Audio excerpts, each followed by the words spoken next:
Spoilers for Elden Ring. The lands in between in the world of Elden Ring are very fascinating, filled with interesting lore, characters, monsters, heroes, etc. It overall leads to a very cool gaming experience that I have not had in a very long time. And due to From Software kind of not doing traditional games and where it just gives you the information, you have to seek out lore very mindfully, which led me down the rabbit hole of Malenia versus Radahn. Being an anime power scaler and just a power scaler in general, I find this fight very, very fascinating. Seeing two demigods of this own fantasy world fighting each other for the sake of power is just ridiculously cool to me and overall hyper fascinating just in the realm of power scaling alone. The arguments within this fight are also very not common within versus battles and just power scaling as well, due to it ending in a draw. Spoilers. Introductions aside, let's just jump right into it. Malenia, the undefeated swordswoman and the twin to Miquella. Being the product of the marriage between Queen Marika and Radahn, she is a very extremely powerful daughter. But this comes with a caveat. Queen Marika and Radahn might be the same person or very close souls. It really depends on how you read the lore, but more or less they are very, very similar in some way. And due to their union, this has led to offspring being very kind of not being all medically well in the grand scheme of things. In the case of Miquella, has been forever born a child, never aging and just kind of being small for the rest of his life basically. And when it comes to Malenia, she has been turned into the rot goddess, forever having the scarlet rot whatever in her body, never to leave her. Now in game, the scarlet rot only, is a blood effect that will slowly, bleed you to death. But lore wise, the scarlet rot actually slowly destroys your insides out and kind of, removes limbs after a while if exposed long enough to it. Now don't get me wrong, Malenia is not a goddess, she's a demigod in lore. But due to her swordsman skills and just being an overall badass, she's just portrayed as a god. The sickness, the scarlet rot that being, is actually pretty detrimental to her health. If you actually look at her in-game model and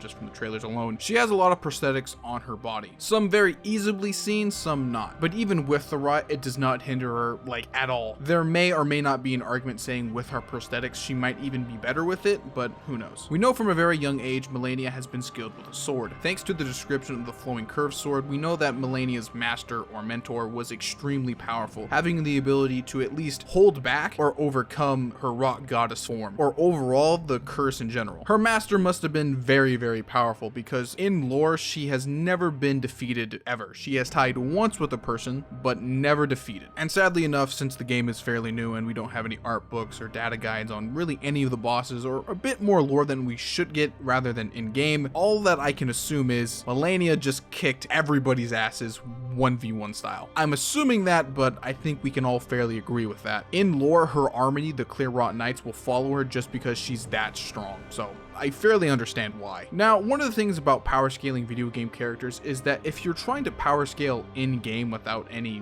outside sources rather than the video game in and of itself, you have to take it with a grain of salt. Kratos from God of War in-game can move super fast and super strong, but with director statements and video game guidebooks that tie directly within the game, it states that he's faster than light, he can move mass that is way above his, and what is shown in-game as well. Now, this is due to the fact that video games have limitations. Trying to replicate a character moving at faster than light speeds and just doing some crazy ass feats really just hinders game developers. It takes time to make a game, and doing shit that's not really needed for the game in specifically in gameplay and stuff like that is just a waste of time. So from here on out, for both characters, kind of explaining stuff in game for them, take it with a grain of salt. They might be stronger, they might be even faster, or even weaker. So when it comes to her speed, it's a little bit indecisive in my opinion. Either you can look at her attacks being, extremely fast, probably at least subsonic to hypersonic, or if you take in her after image swings, she might be, very, very fast, being probably nearly at the speed of light or faster than the speed of light. And there is some evidence to this. Of course, you can go with the tried and true, our after image is faster than the speed of light kind of trope within fiction. It depends on the verse, but within Elden Ring, a lot of the magical abilities that you can use are light based, lightning, but should only be around lightning level, or holy magic. Some of the descriptions on them are a little bit loose on it, but if she can dodge those within game, you can assume that she could be faster than light. I'd say with the rough estimate, she is probably faster than lightning, so at least hypersonic in my opinion. Now, when it comes to AP or destructive potential, you can just scale it off of Radahn. Since he has the ability to literally become a meteor or make meteors, you can give her the ballpark estimate of either being building level or at least small town level, depending on how you want to view it. Now remember, that's all in her base state, with no wings of the rock goddess form, so just take that all into consideration. Her last notable ability is probably her greatest. It's not really an ability, more like a weapon? Heirloom, kind of? It's a bit weird. Her Great Rune. Now, her Great Rune in game, at least in my playthrough, wasn't very good. I've seen other people use it pretty effectively, but if it's not, one of the runes that give you, flat stat buffs, it's okay. But within lore, it's probably one of the strongest runes paired with her. If you don't know, after getting hit and then proceeding to hit somebody back, you get health back, and Malenia is able to do this with her sword techniques extremely well. It's most likely the reason why she was able to last so long with Radahn, because she just hit him, regain her health back. It honestly kind of makes sense now why she's called, the undefeated swordswoman, or just the undefeated person, because she's just ridiculously powerful. Just having the abilities to move so fast that people can't, even perceive you in these some cases, being able to fight off Radahn to a standstill, mind you, and just having the rot kind of hold her back, but not really, is just insane. Within her base state, mind you. General Radahn, the Red Lion, and Star Scourge. Radahn's origins are very interesting if you look into the lore of this character. You see, he is the son of Radahn and Rhaenala, and if you know Rhaenala, she is actually one of the bosses you fight in the game. She has the ability to rebirth your character or restat your character after beating her, meaning that, if you notice things here, these two are half-siblings, and since Radahn gets remarried to the Queen, they are now step-siblings as well. Queen America's bizarre adventures. Yeah, it kind of gets weird with this whole bloodline. Anyway, let's talk about Radahn. We know from an early age he had an obsession with the first Elden Lord, Godfrey, a powerful warrior the lands in between have yet to see in years. With an obsession with the art of battle, and probably thanks to his mother's magical side of the family, he eventually learns gravity magic, primarily for, and I kid you not, to ride his scrawny horse. That is literally why he learned gravity magic. I kid you the fuck not. Wholesome, but kind of weird. Now, if you can tell in game, Radahn is extremely tall and huge.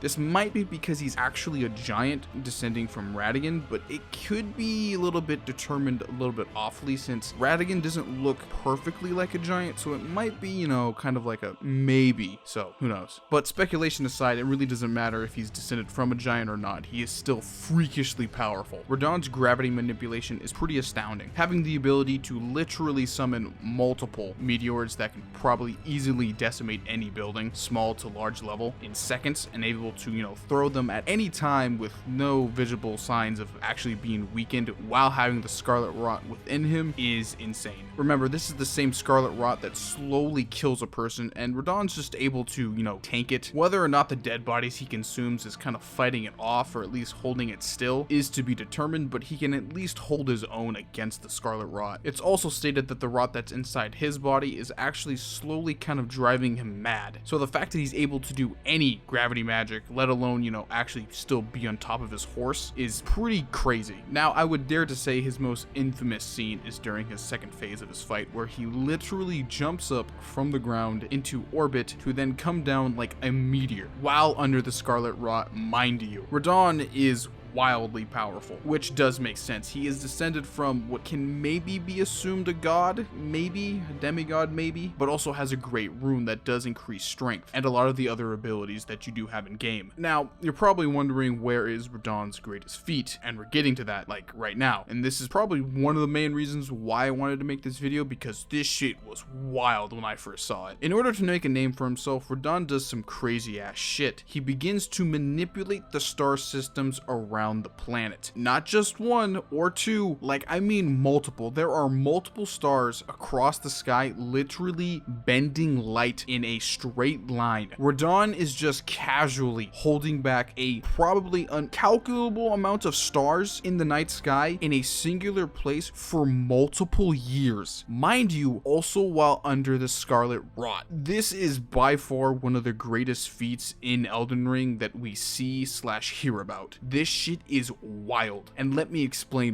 why. To have the ability to manipulate stars means that you have to out-gravitate their gravity, meaning that Radahn has the ability to simulate black hole levels of gravity that affect whole star systems, and I mean multiple star systems. On a low ball, he's a pretty big black hole that can affect his local star system, and or on a crazy high ball, be equivalent to a supermassive black hole. And if you don't know what those are the ones at the center of galaxies. So yeah, Radahn is crazy fucking powerful. Mind you, still under the scarlet rot sickness. So yeah, even if he's going insane and still sick, he still has the power to out-manipulate stars themselves. So it's insane how strong he is. It now puts into perspective how important this fight really is lore-wise, because these two are some of the strongest people in the lands in between. Mind you, they're still demigods by definition. Now, the only weakness I see Radahn having is that he doesn't actually have any speed feats. His in-game boss is actually pretty slow. The only fast move he has is both his ranged attacks. One of them, mind you, may be an actual black hole that is just kind of small and compressed that he's just shooting out. Other than that, he's still ridiculously powerful. So what was their first battle like in Khaled? Well, if you look at the nearby environment, they kind of trashed the entire place. Surprisingly enough, this fight actually doesn't get explained in depth in game. Like, there's no cutscene to anything. There's just really blank emptiness for you to kind of say, I wonder how this fight went down. Funny enough, both of these guys are optional bosses, even though the trailers that there are in are kind of the big ones and are super important lore-wise to everything.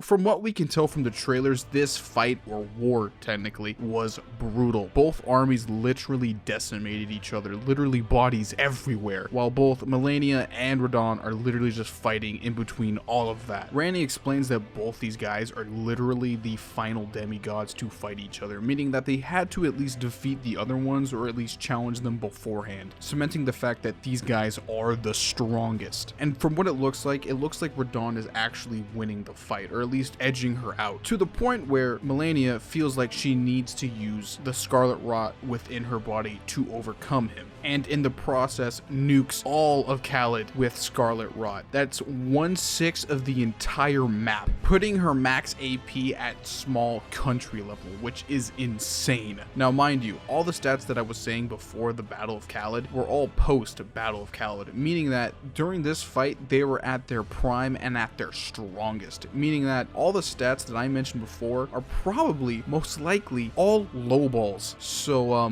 yeah, these guys are insanely powerful, but they do end up in a draw. From what we know post battle, Finlay, one of the Clear Rot Knights, actually saves Malenia after the fight and takes her from all the way to Khaled all the way up to Mikola's Hayleg tree, as she waits till the player character finds her and fights him, as Radahn is left in the sands to go crazy and eat his men and her men. So the only interesting thing that happens post fight is Malenia's transformation. In her second stage of her fight fighting the player character, she will go into her QB chakra mode, I mean Goddess of Rot state, that her master sealed away so many years ago, to fight the player character. Now in this state we can assume she does get a bit stronger, but we don't really know. I'd say maybe 2 times to maybe 10 times what she originally was, but I don't think she's at her peak. In this state she's able to freely control her rot powers now, briefly, and is able to make kind of invisible rot warriors after images. It's kind of weird. I don't really know how to describe it, but they just kind of attack you while she's in air. Surprisingly, nothing crazy in that form. Maybe, you could, the whole flight thing now is kind of cool, but she's not,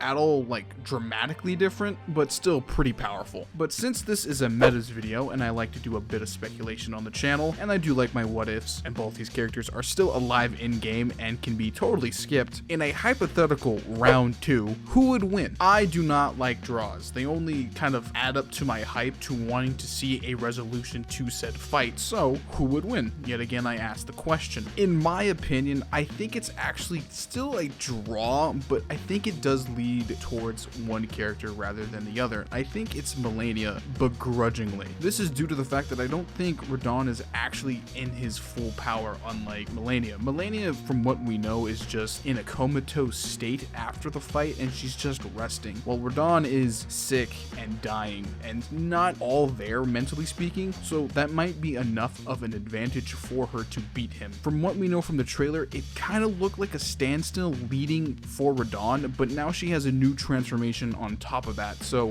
who possibly knows? Hell, she actually now has the ability to control the rod, or at least spread it more than she originally did, so it actually might do some more damage to him already, but maybe barely, who honestly knows? I'm not Miyazaki. Well, that's going to be the end of the video. Like, comment, share, subscribe, follow me on Twitter, stay hydrated, and if you want more Elden Ring content on this channel, leave a comment or something. I'd love to do more on this series. It's pretty fascinating. See you later.